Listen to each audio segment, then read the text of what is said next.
Chapters 6 and 11, slides 1 through 7. This is going to be one of the first chapters that we do that starts the ball rolling doing organic chemistry. Now, I know we've already seen a reaction. We've seen acid-base chemistry reactions, but we're going to now really focus on starting to learn reactions by functional group. The first functional group, or I should say non-functional group, is the alkane. So we're going to start by focusing on alkanes. Let's talk a little bit about the alkane properties. Well, we've learned to name alkanes.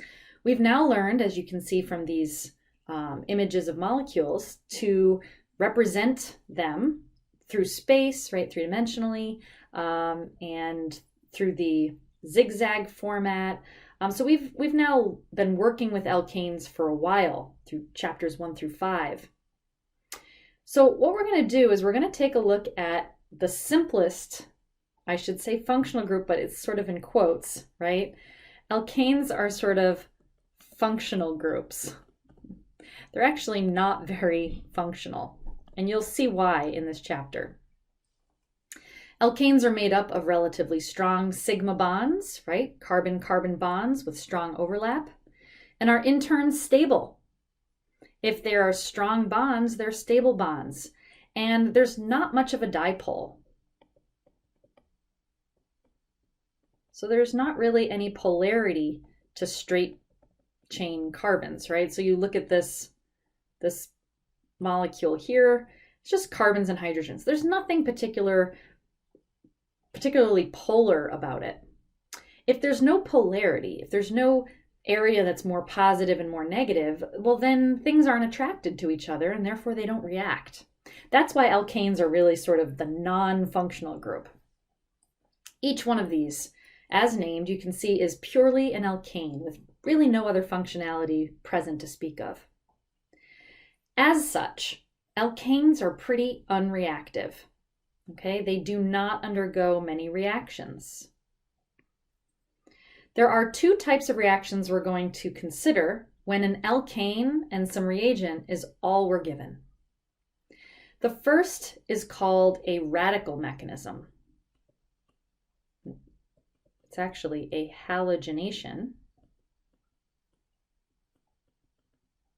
And it undergoes a radical mechanism. So radical halogenation is what is represented by this first example. And if you draw that out, you start with something like propane, and you end with 2-bromopropane.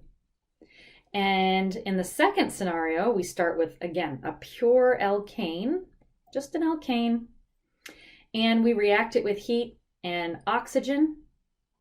Heat and oxygen is fancy for I lit a fire underneath it, right? So this is just burning. When you have an alkane and you introduce oxygen and heat, it basically, you just blow the molecule to smithereens and you form CO2 gas and expend a lot of heat.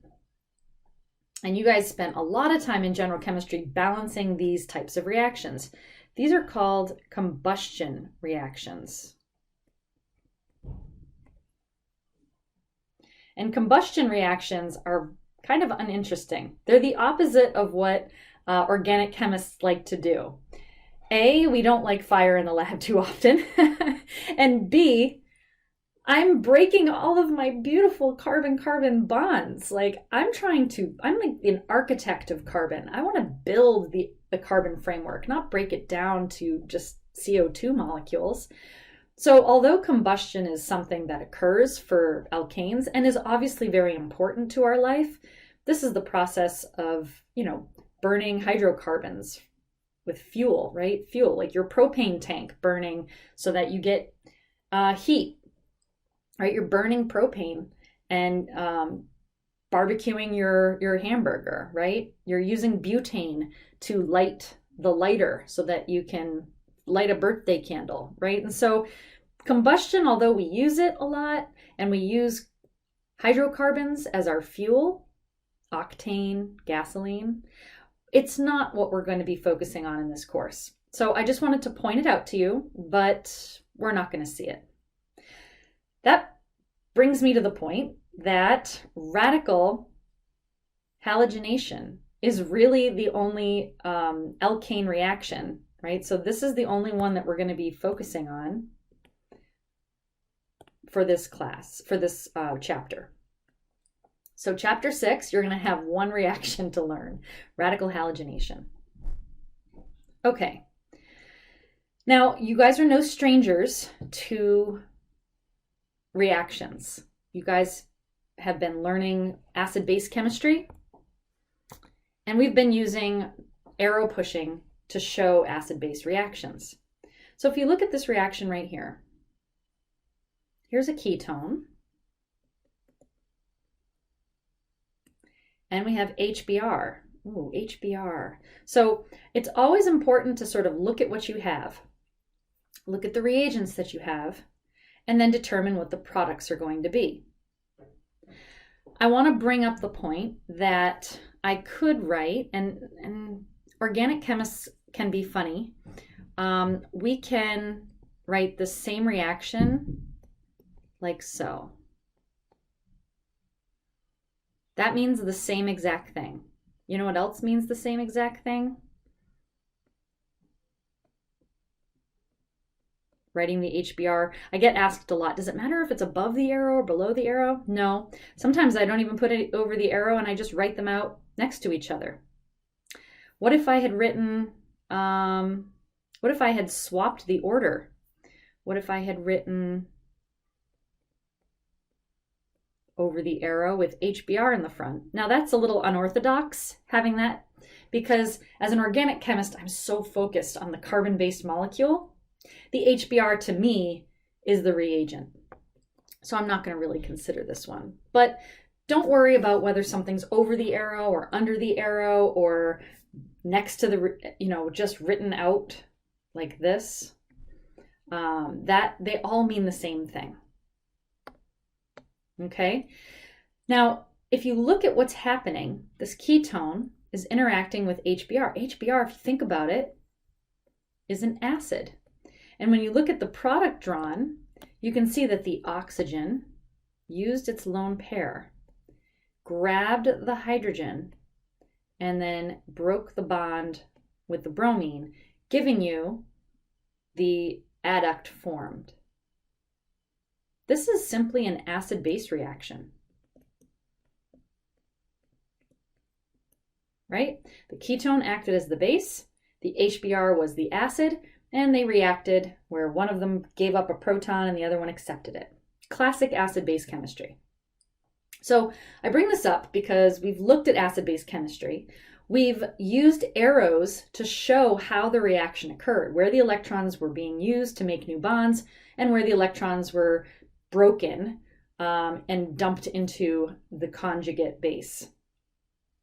A mechanism now more formally, just so that we are now formally covering it, is the how, right? A mechanism motif is how something went from starting materials to the products. And as I mentioned in an earlier lecture, it's like instead of starting in New Hampshire and finishing your trip in California, it's the arrow that shows us how we got from New Hampshire to California that I want the story, right? Because there's multiple ways of getting from A to B. So these arrows are going to show us how bonds are being broken and bonds are being made. It's often called curved arrows or electron pushing formalism. There's lots of different ways for it. What I want you guys to focus on is the fact that, let me clear a little bit of this away, is that I want you to come up with a protocol here for how to attack any of the problems starting now until the end of Organic 2. Because we're going to really start the story of reactions. And it gets daunting. You're given some starting materials. What are the products? I don't know. How am I supposed to figure that out? Here's what I want you to do. This is the approach I would like you to take every time you're faced with a reaction. You are armed with identifying functional groups. If you can identify the functional group, then you're getting somewhere. Okay? So the first thing to do is look at the carbon-based molecule. Look at the organic species. What functional groups do you see? Now, to simplify things in the beginning, you will only be given one functional group molecules at a time. Notice that this molecule only has a ketone and nothing else. Again, we're not counting alkanes. Second, is the reaction under strongly acidic or basic or other conditions? Well, in this case, I saw that I had a ketone. Check 1. Check 2, I recognize the reagent, the other thing, HBr. HBr is an acid, right? Just like HCl. So I now know I'm under acidic conditions. So there's probably going to be an H+ involved in a transfer. Given what you've learned, what mechanism should you apply? Well, as you go along, this last one is what each chapter is going to discuss. You're going to look at a functional group, and you're going to be armed with choices given the reagents. And if you follow this protocol, you'll know what to do. If I give you two numbers, 4 and 7, do it. You'd be like, do what? 4 and 7, right? I don't know, what do you want me to do with them? And I say, just, 4 and 7, what are the products? You're like, I don't know, what do you want me to do? Do you want me to add them, subtract them, multiply them, divide them, what? Oh, I want you to add them. Well, now you can tell me that the product is 11, right? This is your function. This is the, what should I do with these two things? Because you could subtract them, you could add them, you could divide them, and your product is going to depend on what you do. That is your mechanism. Okay? What do you want me to do with them? Here's a ketone and an acid. What do you want me to do? I want you to do acid-base chemistry with it. That's your mechanism. Okay? There are going to be times where you're going to have compound or reagent, and you're going to be asked what the products are. If you are trying to figure out what the products are and you have no idea what mechanism to employ, whether you're doing subtraction, addition, multiplication, division, it's impossible to figure out what the product is. I want you to keep that in mind. Now, I have for you guys a separate PDF that you guys can print out of this mechanistic motifs sheet. It's ideally on 2 pages, but I just want to use this sheet to show you that these are the mechanisms that we're going to be using from now until the end of Orgo 2. Okay, so a periodic table and this sheet are the 2 sheets that I want you to actually print out for this course and have next to you. We've already done acid-base mechanisms. And if you'll look, I've given you acid-base, or short, I call it short AB. So when I ask you for the mechanism and you think it's an acid-base reaction, you just tell me acid-base, right? And you can see that the base lone pair is grabbing the hydrogen, and then the electrons get kicked into some leaving group as the conjugate base. We've done this. What we're going to do this chapter is look at this radical one. So right now we have done the acid base. We're now going to be doing this radical motif. That's what this chapter is going to be about. It's about the only thing that an alkane can do. Now notice combustion is not a mechanism on this. Why? Because it's uninteresting. It doesn't get us anywhere. So it's not something you're going to see, other than the fact that hydrocarbons can combust, and we use them for energy. But to build up molecules, to make a material, to make a pharmaceutical, these are the mechanistic motifs we want to use. So this chapter, we're going to put another mechanism under our belt called radical reactions, or in this case, more specifically, radical halogenation.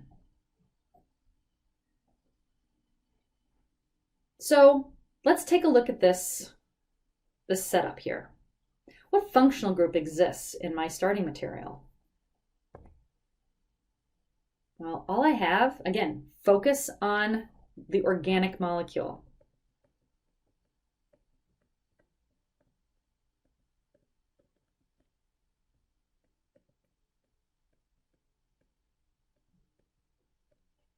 Okay, here's my organic molecule. Functionality-wise, I got nothing but an alkane. So then you go into your memory banks and go, well, alkanes can combust, but she's not giving me oxygen and heat. And alkanes can do radical halogenation. Well, I see a halogen right here. So an alkane and a halogen with some light or heat as a catalyst, this is probably going to undergo some radical chemistry. So I could jump right over here. Alkanes make it easy to skip over. Is it acidic? Not really. Alkanes are not very acidic at all. Look up the pKa of propane. It's probably like 50. Br2? Br2 is interesting because Br2, because of its vector dipoles going in equal and opposite or equal directions, they're both pulling on the same electrons with equal force.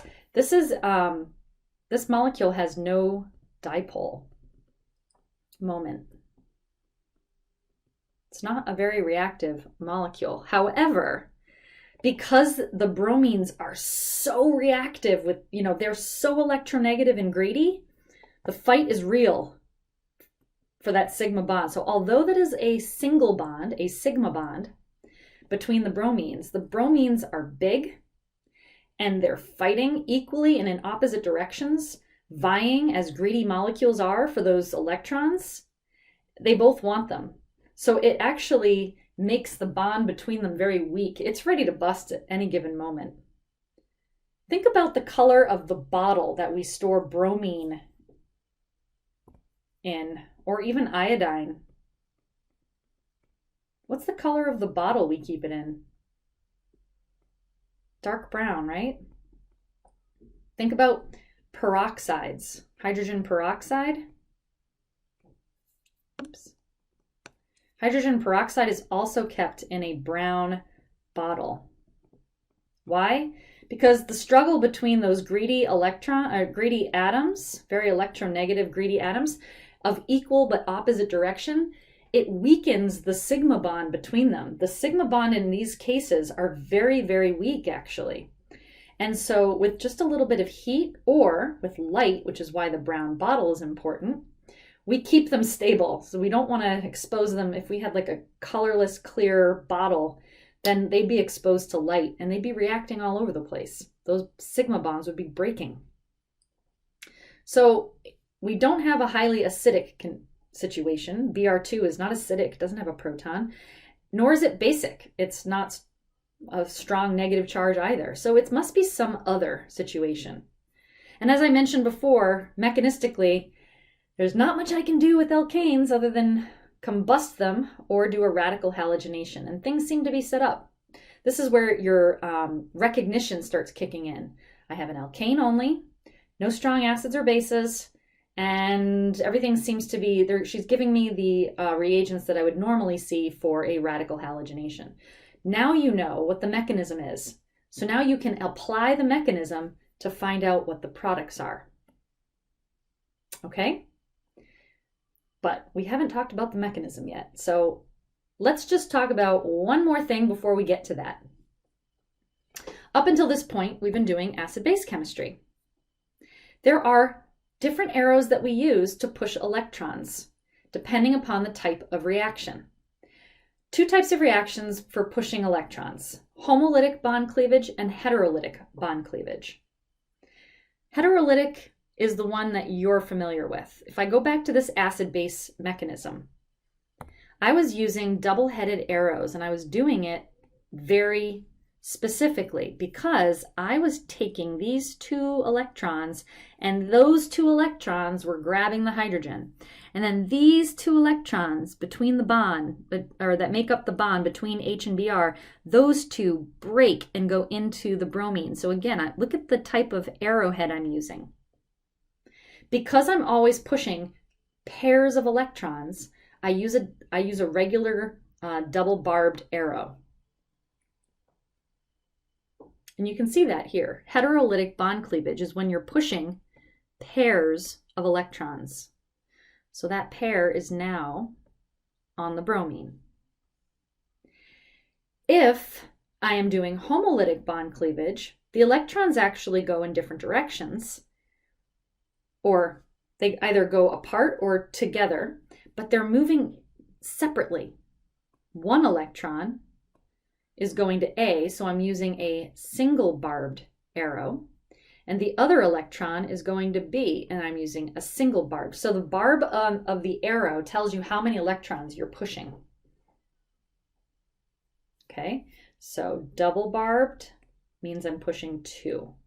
Single barbed means I'm pushing 1.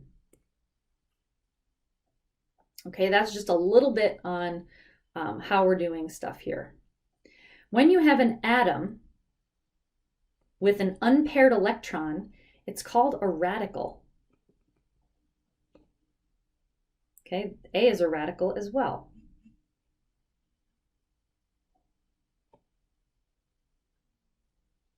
So let's work on the mechanism. Let's learn the mechanism for radical halogenation.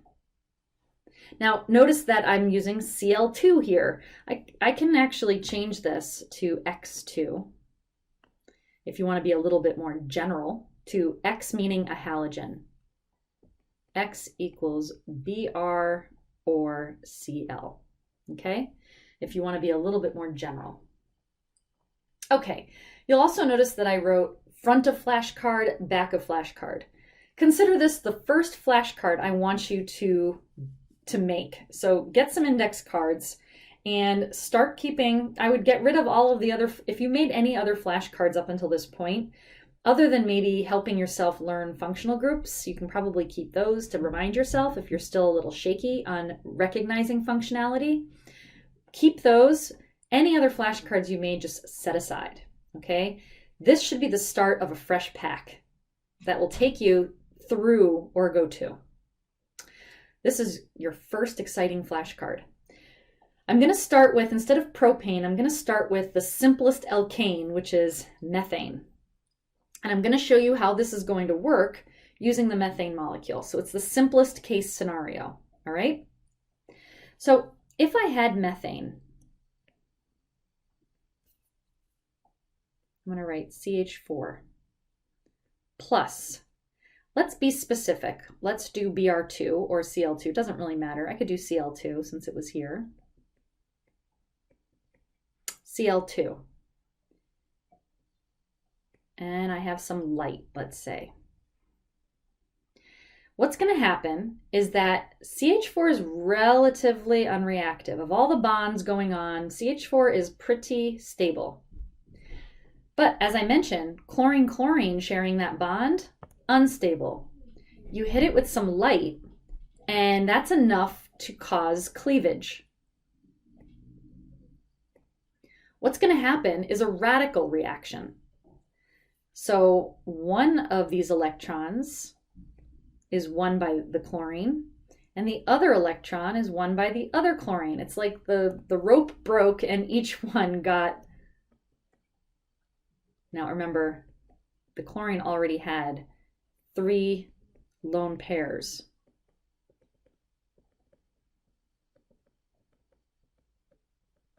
And now each chlorine has 1 unpaired electron. It's not a charged molecule because it has 7 electrons around it, right? But it's a reactive molecule because it lacks an octet. So we've made, essentially, 2 equivalents of a chlorine radical. And you'll see the chlorine written with just the 1 electron. It does have the 3 lone pairs, but those are insignificant because we're more focused on the fact that there's this 1 unpaired one, making it a radical, and the chlorine is still octetless. And so we need to fix that. We want the chlorine to react with something. So what you've done is you've taken a neutral compound, hit it with light, made these 2 highly reactive radical species, and now those are freaking out. It's like they're regretting breaking the bond, and now they're looking for something to react with. Next comes the propagation step, and this is where the methane comes into play. The chlorine radical is going to interact with one of the hydrogens. I'm going to use the blue to show where the new bond is going to form. Okay, that blue dotted line shows you where the bond is going to form. So you can see we're going to form HCl. Well, if I form HCl, a bond between H and Cl needs to form, right? A bond is made up of 2 electrons. Chlorine says, I'll bring one to the party. And hydrogen's got one if it breaks away from carbon, right? It's got the bond between carbon and hydrogen. Pick any hydrogen here. One of the carbon-hydrogen bonds, right? The hydrogen's like, ooh, I can go with you, and I'll bring one to the party.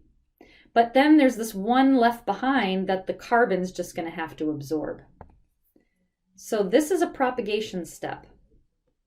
The carbon is now a radical. And I've generated as a byproduct HCl. So I've got HCl, acid, as a byproduct, and methane radical.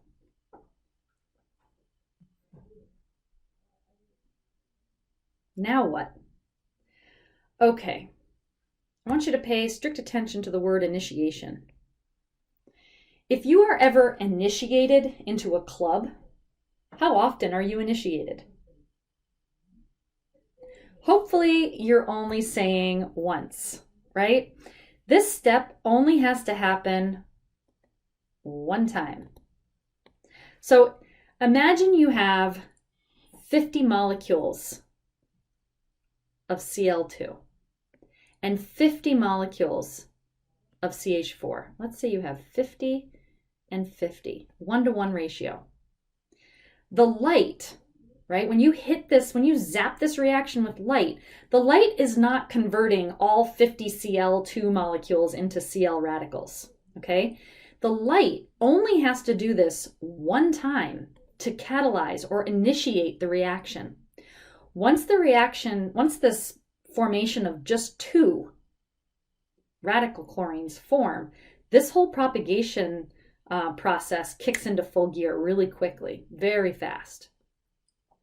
So let's just say I used up one of the 50, so now I have 49 of these left, because these are the one that I made. And I've used one, right? There's another one floating around, but there's only one other one floating around. There's still 49 of the Cl2 molecules floating around. Propagation ensures that a radical does not interact with another radical. And like I said, the reason why this radical, methane, doesn't interact with the second chlorine is simply due to the dilution of it. There's only one little guy of those floating around when they're, in all actuality, a bajillion of the Cl2 still floating around. Initiation only happens once. So it's the chlorine molecule intact, the rest of them that haven't, reacted with the light, they're not all on the surface either. So because there's tons of Cl2 floating around and only a very, very, very few radicals floating around, the carbon radical is going to interact with the chlorine. Okay, so let's have the carbon and chlorine interact. Carbon's like, I'll bring this guy to the party. Chlorine says, I definitely would like to break this bond with the other chlorine, and I'll contribute, leaving the other one to get sucked into the outside chlorine. Where does that take us? Well, it gives us a chlorinated carbon, right? This is my product. As an organic chemist, this is the carbon-based molecule I'm interested in. I just turned CH4 into CH3Cl, which actually has more polarity to it and can undergo a lot more chemistry because of that dipole. What was left behind was a chlorine radical. That's interesting. Because the chlorine radical byproduct that I form at the end of propagation, this is why it's called propagation. Propagation is because The chlorine radical that I formed at the end is a chlorine radical that I need to do the reaction all over again. I don't need to rely on initiation to happen a second time because I keep regenerating the exact reagent I need to do it all over again with another CH4. Right? This chlorine can cycle back and interact with the next equivalent of CH4. Remember, I started with 50 molecules of CH4. The chlorine radical I made at the end can go back and react with CH4 number 49. And then it generates another chlorine radical, which can go back to the beginning and find the CH4 number 48, right? So we're just propagating the cycle. Propagation, until the situation in the solution is such that termination occurs. Termination is when a radical meets another radical. Maybe a chlorine radical meets the CH3 radical. If those two come together, they don't generate any more radicals. They come together and form the product, which is good, but it doesn't kind of propagate itself. It's a dead end. That's the CH3Cl product I saw before, but it didn't create another radical. So a radical plus a radical is one of many different ways to do termination. You kind of stop the process. If chlorine radical meets another chlorine radical, you're just generating Cl2, which closes it out, right? You need chlorine radical around. So a radical plus another radical makes a neutral molecule and thus ends the cycle. There's other ways to terminate radical reactions. Sometimes the radical meets the glass of the beaker, the glassware, and interacts with that, and then it takes itself out of the game and stops. So there's actually lots of different other ways to terminate, but it's amazing because polymer chemistry, you see a lot of materials made through radical processes. And so it's amazing how the dilution of the fact that the radicals are less likely to see one another and more likely to see the organic molecule in mass quantity, and you actually get pretty decent yields for these reactions. So this is, going back to the motif, a radical reaction, specifically radical halogenation. And we're going to see those when we deal with alkanes. And you can see that this is basically the same thing that I just showed you. Initiation, propagation, and I didn't even put termination in there.